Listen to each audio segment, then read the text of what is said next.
सम्पूर्ण नेपालीहरूलाई गोर्खालीको रूपमा चिनिन्छ, तर यो सत्य होइन। गोर्खाली हुनको लागि साहस, अनुशासन र देशप्रेम चाहिन्छ, तब मात्र त्यो गोर्खाली नेपाली हुन सक्छ। तर अहिले हाम्रो देशमा जो सरकारमा पुगे 30-35 वर्षदेखि, जो विभिन्न लाभको पदमा पुगे र जो प्राइभेट सेक्टरमा भए पनि जसले भ्रष्टाचार, व्यथिति र विकृतिको लागि अगाडि बढे, ती नेपालीहरू गोर्खाली हुन सक्दैनन्। त्यो नेपाली मात्र गोर्खाली हुन सक्छ जसले साहस, अनुशासन र देशप्रेमको भावना लिएर समाजको लागि, देशको लागि काम गर्छ।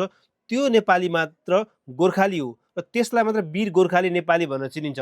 त्यसैले अहिले हाम्रो नेपालमा गोर्खालीको नाम बेचेर चरम दुरुपयोग गरेर गोर्खाली भनेर भनिरहेको छ, तर यो सत्य होइन। त्यसैले अहिले हाम्रो सरकारमा जो बालेन्द्र शाह प्रधानमन्त्री हुँदै गर्दा जय गोर्खालीको गीत त्यसै ल्याउनु भएको होइन उहाँले। र सुदन गुरुङ भाइ पनि हाम्रो गृहमन्त्री हुनुहुन्छ गोर्खाबाट, र स्वर्णिम वाग्ले पनि अर्थमन्त्री पनि गोर्खाकै हुनुहुन्छ। र हामी सम्पूर्ण नेपाली गोर्खाली हो, तर तपाईँले गोर्खालीको त्यो साहस, अनुशासन, देशप्रेमको लागि जसले काम गर्न सक्दैन त्यो सच्चा गोर्खाली र सच्चा नेपाली हुन सक्दैन।